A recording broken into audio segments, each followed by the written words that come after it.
बहुत समय पहले की बात है। एक छोटे से गांव में बिरजू नाम का एक नौकर रहता था। वह अपने मालिक ठाकुर राम सिंह के यहाँ काम करता था। बिरजू न केवल मेहनती था, बल्कि बहुत चतुर और बुद्धिमान भी था। वह परिस्थिति कैसी भी हो, कोई न कोई हल निकाल ही लेता था। बिरजू भी ठाकुर राम सिंह के यहाँ किस्मत से ही आया था। तो चलिए उसके लिए संग्रामपुर गांव में चलते हैं। निकल जाओ यहां से शकुनी। मैंने तुम पे भरोसा करके तुम्हें काम पे रखा था, पर तुम अपने चोरी करने के इरादों से बाज नहीं आओगे। दोबारा मत आना मेरे पास काम के लिए। अब मैं तुम पे भरोसा नहीं कर सकता। मुझे माफ कर दीजिए ठाकुर साहब, दोबारा ये गलती नहीं होगी। अब मैं तुम्हें माफ नहीं कर सकता। निकल जाओ मेरे यहां से। तुमने मेरी तिजोरी पे हाथ साफ करने की कोशिश की। मैं तुम्हें माफ नहीं कर सकता शकुनी। शकुनी वहां से अपने घर आता है तो हाँ, तो आपको चोरी करने की क्या जरूरत थी? ठाकुर साहब से मांग लेते, वो देते। चोरी करना तो गलत बात है। तुम ही बोली थी माया कि जो ठाकुर साहब के यहाँ होगा वो अपने यहाँ भी होना चाहिए, तो उनकी तिजोरी ही मुझे बहुत अच्छी लगी, वही लेके आ रहा था मैं। अब ठाकुर साहब ने रंगे हाथ मुझे पकड़ लिया, तो उसमें मैं क्या कर सकता हूँ। नौकरी भी चली गई मेरी। हाँ, तो मैंने चोरी करने को थोड़े ही बोला था। मैंने तो जो चीज अच्छी लगे वो लाने को बोला था। कैसी बात कर रही हो माया? मांगने से ठाकुर साहब तिजोरी थोड़े दे देते। तुम भी बोल रही हो मांग लेते। अच्छा, मैं भी देखता हूँ कि शकुनी के बिना उनका काम कैसे चलता है। शकुनी कोई मामूली नौकर थोड़े था, सारा काम करता था उनका। अरे थोड़ा सा उसने कुछ अच्छी चीज घर लेके आना चाहा तो इसमें क्या गलती की। अब उन्होंने मुझे चोर समझा। अब तुम ही बताओ माया, तुम्हारे लिए ही तो कर रहा था मैं। अगली सुबह राम सिंह के मित्र बलराम आते हैं मिलने के लिए। अरे आइए बलराम भाई, और बताइए, सब कुशल मंगल? सब ठीक है राम भाई। मैं अपने बेटे के पास शहर जा रहा हूँ। ये मेरा नौकर बिरजू है, ईमानदार और मेहनती है। आप इसको अपने पास रख लो। इसकी अच्छाई देख के ही आपके पास लाया, वरना मैं तो शहर निकल जाता, बोलता कहीं और जाके काम ढूंढ लो। ये तो बहुत अच्छा किए बलराम भाई। मैंने अपने नौकर को कल ही काम से निकाला है। हमेशा कुछ न कुछ चोरी करता था। अब इसकी ईमानदारी का पता तो समय ही बताएगा। पर आप बोल रहे हैं तो मुझे भी बिरजू पर भरोसा है। अब बिरजू मेरे यहां ही रहेगा। ठाकुर राम सिंह बिरजू को अपने पास रख लेते हैं, पर वो सोचने लगे कि बलराम ने बोला था बिरजू मेहनती और ईमानदार है, पर चतुर है कि नहीं ये कैसे पता चलेगा। इतनी बड़ी हवेली में अगर नौकर चतुर नहीं हुआ तो उनको नुकसान हो जाएगा। गांव वाले बिरजू को हमेशा उल्लू बना देंगे। वो बिरजू को जांचने के लिए बुलाते हैं। अरे वो बिरजू, जरा इधर आना। अरे वो बिरजू, जरा इधर आना। आया ठाकुर साहब, आया।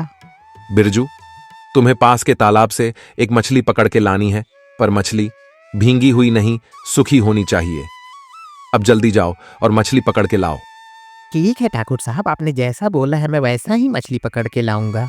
बिरजू मछली पकड़ने तालाब की तरफ चल देता है, पर उसको चिंता सता रही थी कि मछली तो तालाब से भींगी निकलेगी, उसको सूखा कैसे करूंगा। जल्दी से कांटा लगा के बैठ जाता हूँ, ताकि कोई मछली पकड़ में आए तो उसको ठाकुर साहब के पास लेके जाऊं, जैसे तैसे सूखा करके। बिरजू कांटा लगा के बैठ जाता है और बिरजू के कांटे में एक मछली फंस जाती है। अरे वाह, मछली तो फंस गई। अब इसको जल्दी से पकड़ लेता हूँ। मिट्टी को मछली के शरीर में अच्छे से लगा देता हूँ, ताकि मिट्टी सारा पानी सूख लेगा और मछली एकदम सूखी नजर आएगी। फिर देखता हूँ ठाकुर साहब क्या बोलते हैं। बिरजू मछली को सूखी करके ठाकुर राम सिंह के पास जाता है। राम सिंह बिरजू की चतुराई देख के हैरान हो जाते हैं। अरे वाह बिरजू, ये तो कमाल हो गया। तुम तो एकदम सूखी मछली पकड़ लाए। वाकई तुम तो चतुर हो बिरजू। कभी कभी थोड़ा दिमाग लगा लेता हूँ मालिक।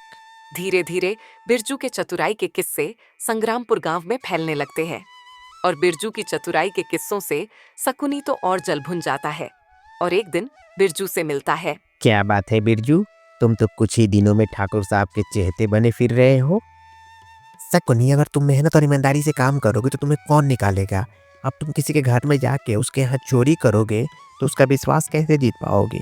तुम्हें कोई विश्वास करके ना अपने घर में रखा है, तो तुम उसके यहाँ घर का मालिक बनने की कोशिश करोगे तो तुमको रखेगा, तुमको तो निकालेगा ही। शकुनी मेरी बात मान लो और तुम मेहनत और ईमानदारी का रास्ता पकड़ लो, नहीं तो तुमको काम मिलना मुश्किल हो जाएगा और तुम्हें कहीं काम नहीं मिलेगा। इसमें बिरजू की कोई गलती नहीं है, बिरजू तो बस अपना ईमानदारी से काम करता है और तुम बिरजू से जलते हो तो इसमें मेरी भी कोई गलती नहीं है। तुमको जितना जलना है जलो, बिरजू अपना काम करता रहेगा। ऐसी बात नहीं है बिरजू, मैं भी अपना काम ईमानदारी से ही करता हूँ। अगर मुझे कोई चीज़ अच्छी लग गई कि मैं अपने से घर लेके चला गया तो वो चोरी थोड़े होता है। अरे कोई चीज़ मुझे पसंद आएगी तो मैं उसे घर लेके जाऊँगा ही, और लोगों को अब चोरी लगता है तो लगे। अरे वाह भाई वाह, एक तो चोरी करते हो और बोलते हो कि मुझे पसंद आ गई तो मैं अपने घर लेके चला गया। अरे पसंद आ गई तो जाके बाजार से खरीद लो, किसी के घर से उठा के लेके जाओगे। वाह भाई शकुनी वाह। शकुनी कुछ गांव के लोगों को लेके ठाकुर राम सिंह के यहाँ जाता है कि कैसे बिरजू को काम से निकाला जाए। ठाकुर साहब इस बिरजू का कुछ कीजिए, हर जगह गांव में बस उसी के नाम की चर्चा है। लोग तो यहाँ तक बात करने लगे हैं कि ठाकुर राम सिंह के पास तो दिमाग ही नहीं है। भला ये बताइए, हम अपने ठाकुर साहब की बेइज्जती कैसे बर्दाश्त करेंगे? इस बिरजू ने तो सबके नाक में दम करके रखा है।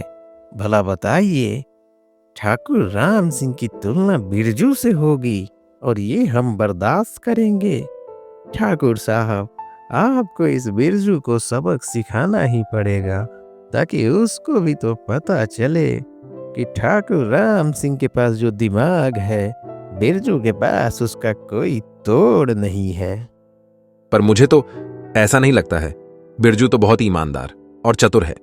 ठाकुर साहब, आप रहते हैं हवेली में, भला बाहर क्या बात हो रहा है इसको कैसे जानेंगे? ये तो हम सुन सुन के परेशान हो गए हैं, तभी आपके पास आए हैं। ठीक है, अगर ऐसी बात है तो मैं बिरजू को ऐसा काम देता हूं जो वो कभी कर ही नहीं पाएगा। मुझे तो मालूम ही नहीं था कि लोग ये सोचने लगेंगे कि मैं बिरजू के दिमाग से चलता हूं और मेरे पास दिमाग ही नहीं है। अरे वो बिरजू, जरा इधर आना। आया ठाकुर साहब, आया। बिरजू, मैं अपने मित्र से मिलने बाजार जा रहा हूं। मेरे आने से पहले मेरे एक कमरे का पलंग बिना हाथ लगाए तुम्हें वहां से गायब करना है। मैं शाम तक लौटूंगा, तब तक काम हो जाना चाहिए। ठीक है ठाकुर साहब, आपके आने से पहले तक मैं कोशिश करूंगा कि ये काम हो जाए। लग रहा है ठाकुर साहब के कान में जरूर किसी ने कुछ भरा है। खैर कोई बात नहीं, चल बिरजू काम पे लग जा। अरे भाइयों सुनो, ठाकुर साहब तो बाजार गए हैं और बोले हैं कि बिरजू मेरे आने से पहले मेरा एक पलंग दान कर देना। अब मैं क्या दान करूंगा, मैंने सोचा अपने गांव वालों में ही बांट दूं उसके कुछ हिस्से, ताकि गांव वालों को जो हिस्सा मिलेगा अपना उसी में खुश रहेंगे। भला मैं वो पलंग क्या दान करूं? तो भाइयों जिसको जो मर्जी उस पलंग का लेके जा सकता है, और ये मुझे ठाकुर साहब ने ही बोला है। अरे वाह, ये तो अच्छी बात है। जल्दी चलो, पलंग तोड़ के लेके जाते हैं। जल्दी चलो। बिरजू ने दिमाग लगाया कि ठाकुर साहब ने मुझे हाथ लगाने को नहीं बोला है, बाकी लोग तो हाथ लगा ही सकते हैं। और उसने जो उसको नीचा दिखाने आए थे उनसे ही ओ पलंग वहां से गायब करवा दिया। जब शाम को ठाकुर राम सिंह वापस आए तो पलंग को गायब पाए तो बिरजू की चतुराई से बहुत प्रभावित हुए। आखिर उसने किया कैसे? और जब बिरजू ने उन्हें बताया तो वो और आश्चर्यचकित हुए। मान गए बिरजू, मैं तो शकुनी और कुछ गांव वाले के बहकावे में आके तुम्हें नीचा दिखाने के लिए ऐसा काम दिया था जो तुम कर ही ना पाओ। पर कमाल हो तुम बिरजू, मैं माफी चाहता हूँ। आप मेरे से माफी मत मांगिए ठाकुर साहब, मैं तो आपका सेवक हूँ और ये तो मेरा कर्तव्य है कि मैं आपको हर मुसीबत से बचाऊं। और अब ये गांव वाले कभी आपके पास आएंगे भी नहीं, क्योंकि ये काम तो मैंने उनसे ही करवाया है और दोबारा वो अब बिरजू से पंगा नहीं लेंगे। संग्रामपुर गांव में एक दिन मोतियों का हार बेचने वाला आया। वो नकली मोतियों का हार असली बता के बेच रहा था। गांव वाले भी मोतियों का हार इतना सस्ता मिल रहा है समझ के खरीद ले रहे थे। अरे भाई, मेरे छोटे छोटे मोतियों के हार तो ठीक ठाक कीमत में बिक गए, पर मेरे पास एक बड़ा मोतियों का हार है, उसको खरीदने वाला इस गांव में कोई है क्या? इस गांव में तो उतना बड़ा मोतियों का हार लेने वाला बस एक ही आदमी है। वो केवल ठाकुर राम सिंह ही है जो इतना बड़ा मोतियों का हार ले सकते हैं। दूसरा तो कोई इस गांव में इतना बड़ा मोतियों का हार नहीं ले सकता। मुझे ठाकुर राम सिंह के यहाँ लेके चलिए ताकि मैं वो बड़ा वाला हार उनको बेच पाऊं। हाँ हाँ, क्यों नहीं, चलिए हम आपको ठाकुर राम सिंह के यहाँ लेके चलते हैं। ठाकुर साहब, बड़ी उम्मीद से आया हूं, बस ये बड़ा वाला हार बच गया है और इस गांव में दूसरा कोई खरीदने वाला नहीं है और ये बहुत बेशकीमती हार है और आप जो कीमत दे देंगे मैं दे दूंगा, बस थोड़ा सा अपना मुनाफा रख के। मुझे तो दाल में कुछ काला नजर आ रहा है। अगर ये मोतियों के हार असली हैं तो ये इतने सस्ते में कैसे बेच रहा है? सोच बिरजू, कुछ सोच। मुझे कुछ करना पड़ेगा। ठाकुर साहब, ये हार बिल्कुल नहीं लेंगे। मुझे तो ये हार साबित नजर आ रहा है। जैसे ही ठाकुर साहब ये हार पहनेंगे उनकी संपत्ति आधी हो जाएगी। अगर ये हार साबित नहीं है तो तुम बताओ व्यापारी कि ये हार कैसे साबित नहीं है। मैंने भी अभी बाजार में खबर कर दी है।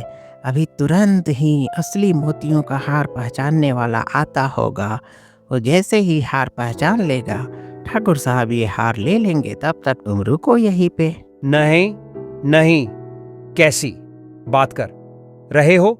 हार को जांच करने वाले की क्या जरूरत है? मैं खुद ही बताता हूं।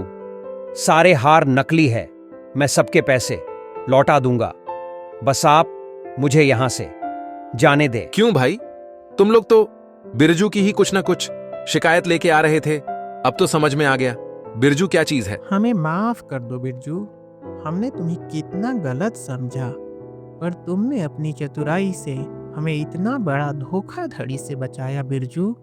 वाकई तुम कमाल के हो बिरजू, और तुम्हारी चतुराई भी बेमिसाल है।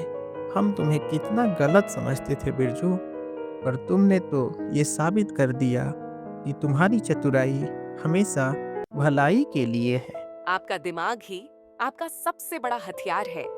उसे सही दिशा में उपयोग करते रहिए और जीवन में आगे बढ़ते रहिए। और भी रोचक कहानियों के लिए इस चैनल को लाइक, शेयर और सब्सक्राइब जरूर करें। नमस्कार।